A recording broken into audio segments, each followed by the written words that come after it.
Hello, Behind the Knife listeners. We are very excited to be back with you for another Journal Club in colon and rectal surgery. Today, we're going to dive into two papers on anal dysplasia and anal squamous cell cancer with the Leahy colorectal surgery team.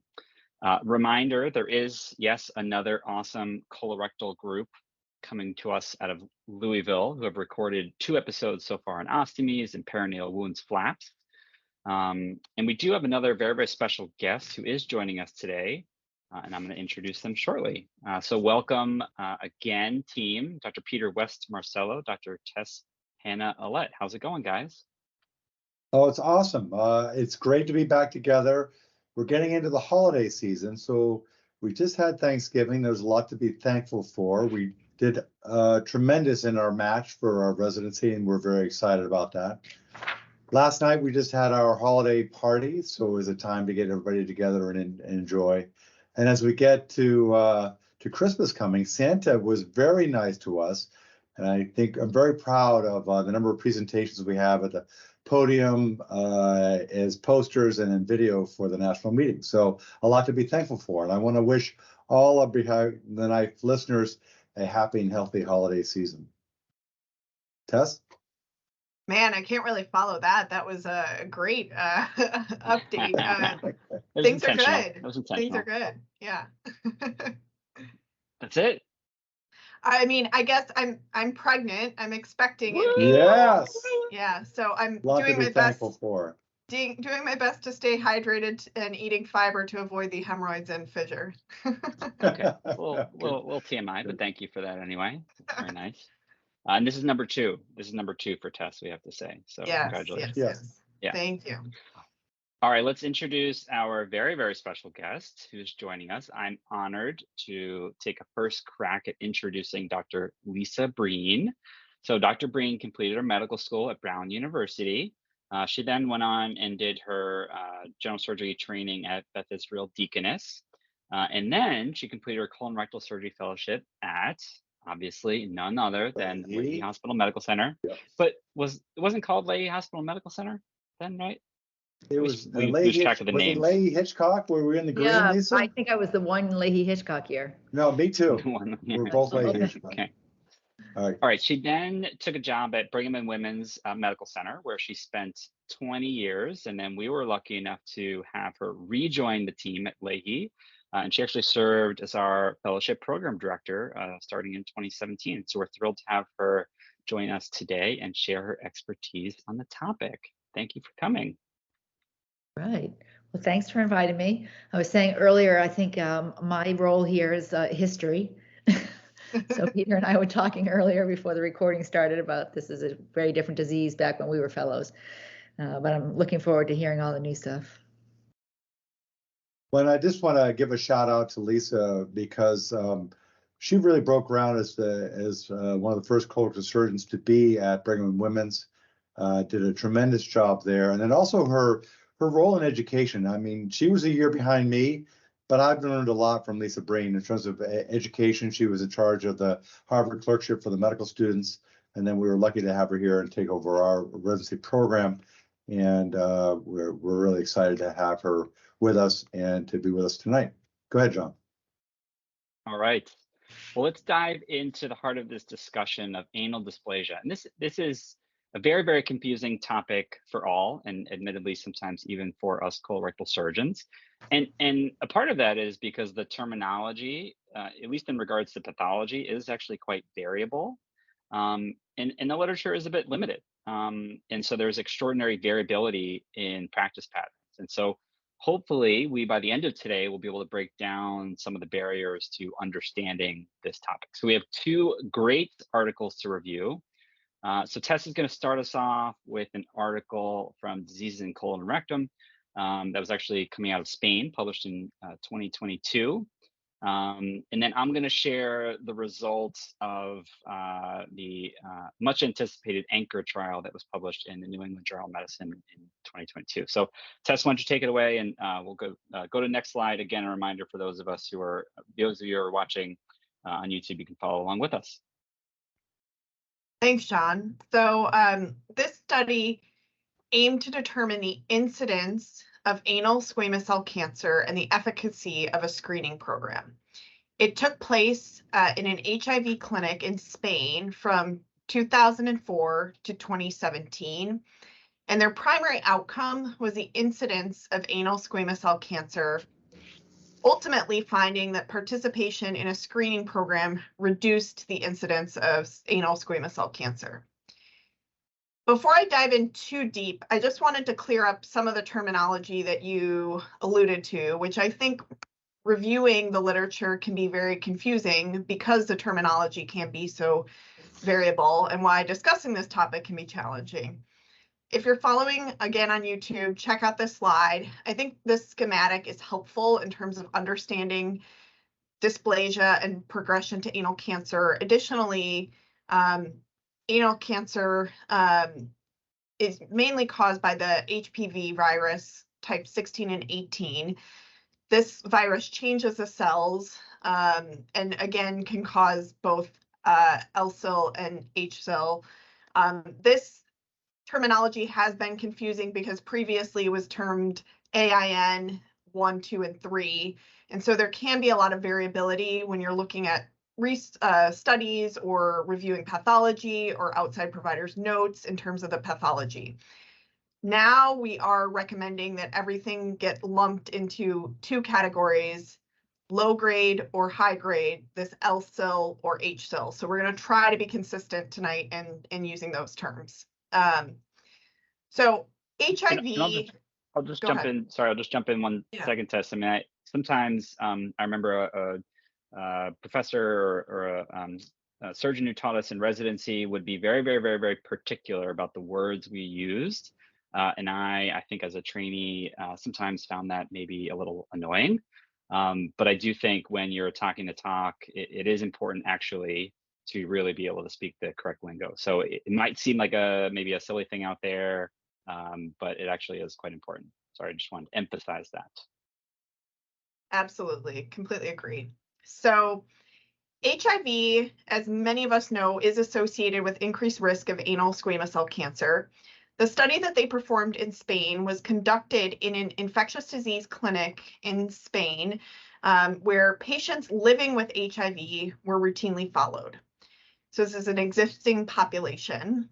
Data was prospectively entered beginning in 2004, and patients were basically included if they had at least one follow-up visit.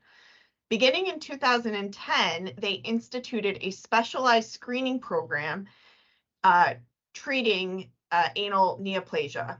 That was abbreviated SCAN. And this program was specifically for men who had sex with men within the clinic. This program included various efforts, including anal cytology, high-resolution anoscopy, as well as some treatment, mainly thermocoagulation of high-grade or H-cell lesions. I think this is a very important point in all of these studies on anal condyloma or anal cancer. What is the intervention? And so again, they did screening with cytology and high resolution anoscopy, and then performed again some thermocoagulation for the high grade lesions. The study was divided into two periods. So the first period was in 2004 to 2010, before they instituted the SCAN program, and then afterwards from 2011 to 2017. They had a fairly robust population with a total of 3,800 patients participating in the study. 41% of these were men who had sex with men, and 17% were women. So a majority of these were male patients. In total, 897 participated in the SCAN program when it began in 2010. They also monitored CD4 counts as well as immune restoration in terms of HIV status. During the study period, a total of 20 anal squamous cell cancers were diagnosed, which worked out to about 1.5 cases per year. 55% of these being diagnosed within the MSM population, and 4 of 20 were diagnosed in the SCAN group. who are being actively screened and potentially treated. All of these cancers, the 4 out of 20, were early stage cancers, T1 or T2. 2 of these were asymptomatic and were detected at routine visits. The other 2 had actually not attended the recommended or scheduled visits and were diagnosed due to symptoms later on. Whereas in the non-screening group, the non-scan group, only 25% of these cancers were diagnosed at early stage, so more likely to be a later stage at the time of diagnosis, which I think is an important point. The overall incidence and rate of anal squamous cell cancer was 68 per 100,000 person years in this cohort of HIV patients. And looking at the various time periods, they did note an increase in incidence throughout the study, with the later time period having an increased incidence of anal squamous cell cancer. The rates were dramatically higher in the MSM population. They did look at immune reconstitution, and that was noted to be a protective factor. So if your HIV was under better control, highlighting the importance of heart therapy and HIV suppression in developing anal squamous cell cancer. And the strongest impact that they found was the lack of immune restoration in terms of your rate of developing this. If you're less than 35 or over 50, you had high education or injection use as transmission of HIV. This was protective for squamous cell cancer, again, in their population. So when comparing anal squamous cell from 2010 to 2017 in the scan group compared to the follow-up, there are significantly decreased rates of anal squamous cell in the scan group, the screening group. Based on this, they concluded that participation in this screening program significantly reduced the incidence of anal squamous cell cancer in the MSM population. So I think, this overall study had limited data in terms of adherence and compliance to the program. While their initial numbers were really good, 3,800, a smaller number that was actually enrolled in their screening program. And again, this applies to a limited population. This was a HIV MSM population that was in the screening program. So thinking about how this is generalizable to the broader population that we might be seeing. So it also, the other thing, we didn't get the specific details on maybe the treatment that they had received and what the patients got. Thanks, Tess. It's helpful to go through these papers and really try and hit home what are some of the key points. I guess I'm interested to hear, Lisa, your thoughts about the paper. I guess putting it into a little bit of the historical context about training, early part of your career. What were some of the thought processes about how do we screen these patients? What are some of the treatment options? So, what do you think? So I guess, first of all, I thought it was well presented, Tess. Thank you for going through that. And I do think the value, particularly talking about who are the high-risk people that really you need to be watching out for screening. But I think Peter and I were talking earlier, like when we were fellows, right, this wasn't a disease, right? Because no one had HPV really back then, or if they didn't have it long enough to be starting to have these problems. And when someone had anal squamous cell, it was a big deal. And when someone had anal dysplasia, it was really unusual. And so we would take these people to the OR, do these mapping biopsies about 10 centimeters out from their anus. And a lot of times it would microscopically come back positive, even though we might have seen this little area of demarcation on the perianal scan or some frond-like lesion within the anal canal that, came back, H-cell, and we would remove. And then we got really stuck with, what are we going to do about all this microscopic stuff? And so then there were kind of two schools of thought. One school of thought was, well, we have to find a better way to identify H-cell besides just looking at it. And then there was kind of the school of thought that said, well, it's going to have to go through a phase where you're going to see something to the naked eye before it goes into invasive cancer. And so if we just survey people frequently enough that we catch anything that needs to be treated, we'll treat it. And so I think for people of my generation, that's always been the trouble. It hasn't been, should we survey these people? It's been, how can we survey them frequently enough or effectively enough that we catch these lesions? So we don't really know the timeline and we don't really know the best tools. And so this says, if you watch people and see something you want to treat, it's probably a good idea. but I don't think you can say much more because they didn't say what, the routine, what the policy was before, what it was after in terms of intervals, compliance, et cetera, et cetera. Were all these lesions only seen on HRA, or were some of them seen visibly? So it's tricky. Yeah, I'll add to that just to say that I think it's a matter of also then figuring out your risk population, right? I mean, so we're talking about the patients who are at highest risk, men having sex with men, HIV positive population, and how it relates to then to your general population. And I think that makes it even more confusing. But I think the important message is there needs to be some screening done to help patients, whether they're they're in the highest risk population or even a lower risk, especially if they have HSIL versus LSIL. And so all I will say is, if you're LSIL to begin with, you're probably not going to flip as often to HSIL, at least in our understanding of this. And so history can repeat itself. So I worry less about somebody who doesn't have worrisome lesions or worrisome risk factors.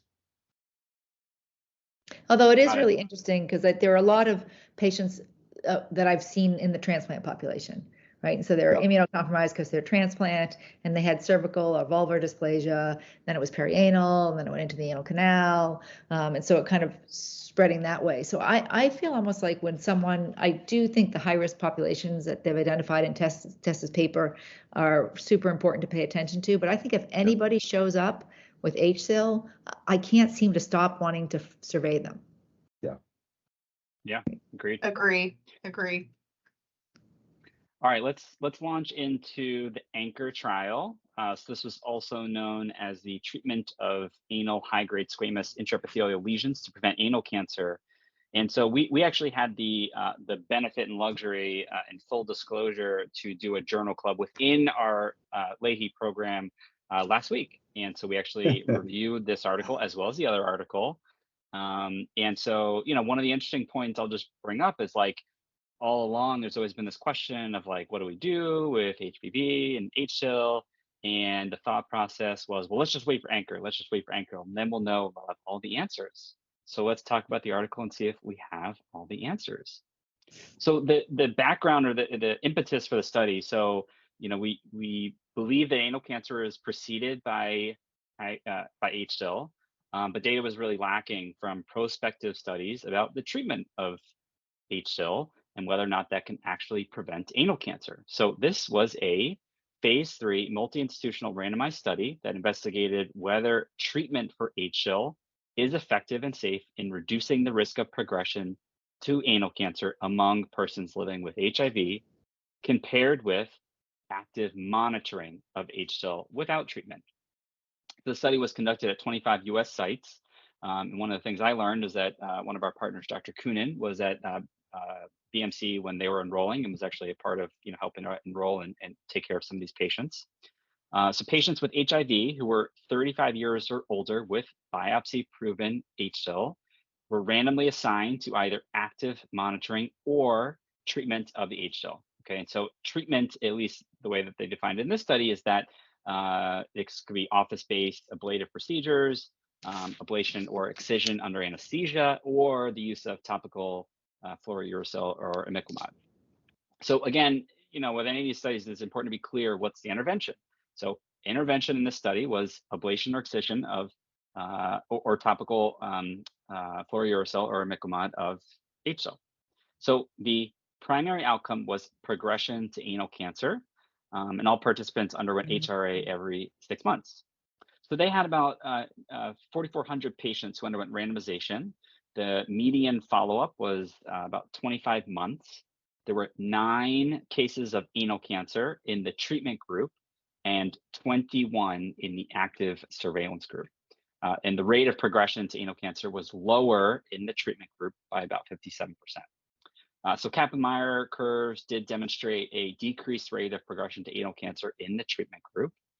And so while the trial didn't necessarily look at the efficacy of different methods for treating HSIL, most in fact were office-based electrocautery. So overall, the study demonstrates that the treatment for anal HSIL does significantly reduce the progression to anal cancer among persons living with HIV 35 years or older. And there was a low incidence of serious adverse events. And so I think I'll just say I think it's a well-conducted randomized controlled trial with good study design. There's certainly limitations of the study, but I think I'm interested to hear what. Well, again, start with Lisa. So, what are your thoughts about Anchor trial and what this means for us going forward? I mean, I agree with you that it's, good to finally have something that's, this rigorous in terms of a trial, out there to sort of give some guidance. And like we were saying earlier, sure, if you know someone has HSIL, you should definitely treat it, right? The question is, where is it? And how do you know like what the borders of it are, right? Because this was great that it was biopsy proven HSIL, but it wasn't like, is it demarcated? Is it a field defect of the whole anal canal or the whole perianal skin? And because they would treat it a lot of times with things that didn't, like non-excision treatment, right? So you didn't know whether your margins were negative when you treated it, right? So it's great that patients are being surveyed, maybe being surveyed by something that maybe is going to be more important at reducing the transmission. I mean, the development of invasive squamous cell than just looking via anoscopy. Hard to say, but this is certainly one making you wonder about that. And then I think that the thing that historically has always been tough is that we would excise all this stuff. And there was a lot of morbidity with that. And so this has shown you that you can probably do other forms of treatment, which I think we're going to talk a little bit more about, that,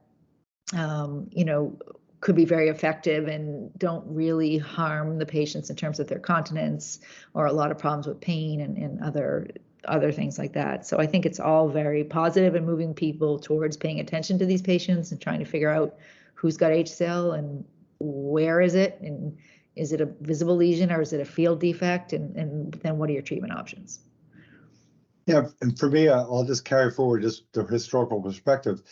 When Lisa and I were in our trainings in the early years, all we had was, excisional treatments.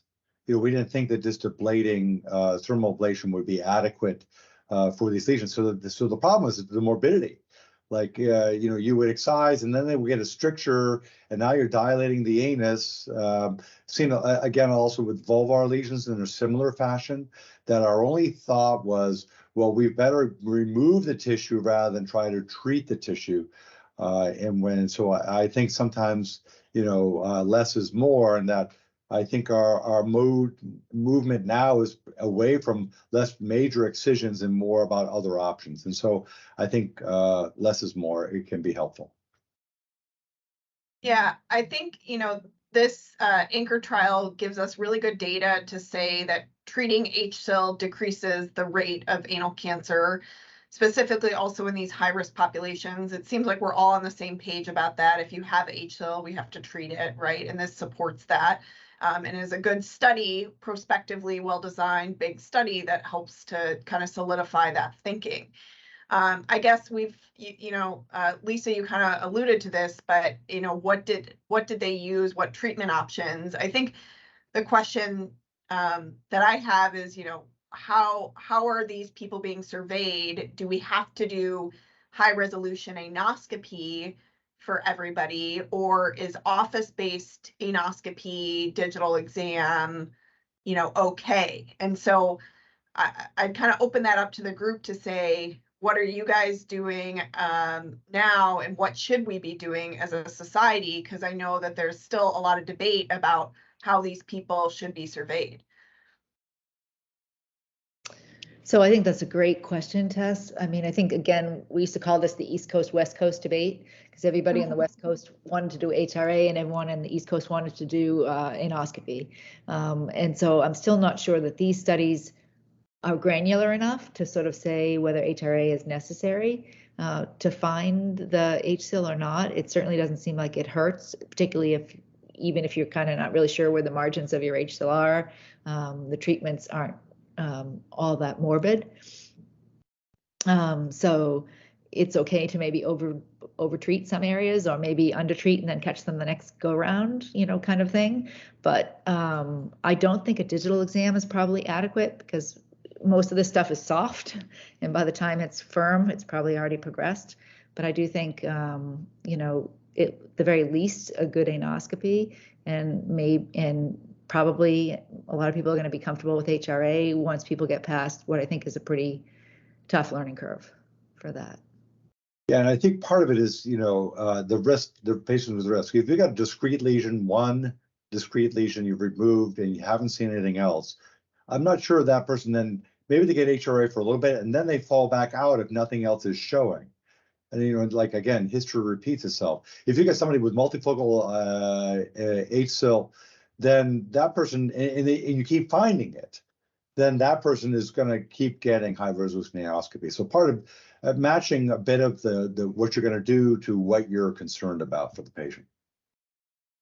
Yeah, not to cross-pollinate too much or be a self-promoter too much, but I'll just throw a plug in there that our recent Gut Check podcast, which is our official podcast for ASCRS, we talked about this, and we talked about like all the different variations in practice and HRA and how you do screening, and we sort of went around and talked about what are how our offices are set up and who does it, and there's just huge variability out there. And I think yes, there was a concept, I think, that like, oh, we'll just wait for Anchor and that will tell us everything, but like Anchor wasn't there to tell us how are you going to do HRA the best. I think that, so I think that's where it's like really focusing on what is the goal of the study and what's the takeaway. Yeah, and I do think that there are, there's definitely room in the literature to kind of tackle that as a next step in terms of, hammering down, how are we implementing doing HRA and what are the like bigger prospective studies in terms of using that technique, and then specifically how often compliance, adherence, and some of the treatment then that is being used, along with HRA. Any other, in terms of, I know when I was at Leahy, Dr. Breen, I believe that you were starting to do more in collaboration with, I think, maybe dermatology or ID in regards to some of the antiviral therapies. Are you still using any of these, or what's been your experience with some of the topical treatments? So I think that's a great question. So I think, again, how I approach visible lesions, something that's demarcated or raised, or I feel like I know where the borders are, and how I treat something that is just, visibly completely normal, and maybe some little pinch biopsies have shown HSIL, here and there, but I'm not really sure on the HRA how discrete these lesions are. Those are kind of the field defect lesions. So if it's small and definable, I'll usually excise it for path, and I like to know that there's negative margins. If it's a field defect, then I think cautery works well inside the anal canal. I think cautery of the perianal skin is rough. I think topical treatments of the perianal skin are a great choice, but it's hard to get patients to put the topical treatments inside the anus all the way up to the dentate line. Yeah. And it's kind of one of these things where, like, you try a little cautery, then you try a little Effidex, and then we started getting interested, like you said, based on collaboration with dermatology with an agent called cidofovir, which is another one of these broad spectrum, DNA against DNA viruses. And I think it may end up being more helpful for LSIL and condyloma, because that's where a lot of the work has been done. And again, topical lesions. And so I have had a few patients that I've shared with dermatology who have had just confluent condyloma of the whole perineum. And the topical cidofovir cream has been great. But you have to fail Adara a couple times, and then you have to really go at the negotiating with the insurance companies with all the letters, et cetera, and follow up. I think when you were a fellow, we experimented for a little while with thinking about intralesional, it was called, cidofovir. And the idea here was, again, HSIL keeps showing up inside the anal canal. The patient can't put the topical cream up there. We've fulgurated it a few times. It's too diffuse to think about excision without causing stricture. So we were like, well, maybe we can just start injecting, the IL intralesional cidofovir, which is something that has been done for like laryngeal condyloma. But, I think with people being more free with electrocautery and with the interlesional being, I'm just not sure we've been feeling like there's a big need for it. And it doesn't seem as sort of diffusely applicable because you have to get under the mucosa and inject. So it's like not like the cautery where you can kind of, buzz all around. Yeah, I'd say for me, for treatment, it's hard for me to get patients to comply with topicals, and therefore I'm more likely to be doing some intervention, whether it's excision or thermal treatment. I've not had good experience in my population of the topicals long term. Of the perianal skin as well, or just the perianal skin? That's what I'm talking about. You have it on the outside. Sometimes I guess I'm more. I will treat you and then we'll follow you rather than they're taking control of their disease. I find it harder. John? Well, I guess I would say, like, and not to be too like off-putting about it, but it's a little like you come to the barber, it's like, and so I'm more inclined to say, let's cut something out, and so I guess I would say I'm not always like that for all disease processes, but I feel like I'd be much more inclined to trust like going to the OR and trying to cut something out or ablate it as opposed to saying try this topical cream. So that's I think my bias. So far early on, I don't have as much experience, but maybe patients where I'm a little hesitant to go to the OR, or we'll try topical treatments where maybe they have some more comorbidities or frail. I found even trying the topicals, they then often maybe will have trouble applying it and doing it like we've talked about. So ultimately have still ended up having to go to the OR to ablate or excise. And so I agree with what everybody said. There's definitely a lot of, I think, limitations to the topical treatments.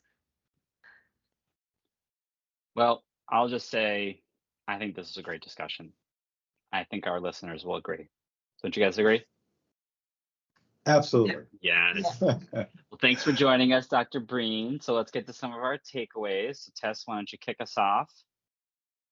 Yes. So know your high-risk populations and make sure when you're seeing patients that you're asking all the questions in order to identify and properly acknowledge what patients you should be following more closely. And then depending on, each patient, you're going to need to have an informed discussion about all the different options and kind of come to an agreement on what is going to be appropriate for that patient, whether you want them in a formal HRA program, whether you're going to do anoscopy in the office, making sure you're following those patients and have a treatment plan, I think is key. All right, I'll go give the Marcello's must-knows. Well, first, treat HSIL. Okay, I think we're all in agreement about that, but history tends to repeat itself. If you've got somebody who's not growing a lot of lesions much, don't be as aggressive. And sometimes I think less is more. I am doing more probably thermal treatments and less aggressive resections to avoid the complications. Treatment can be worse than the disease. Breen's besties. That's awesome. All right.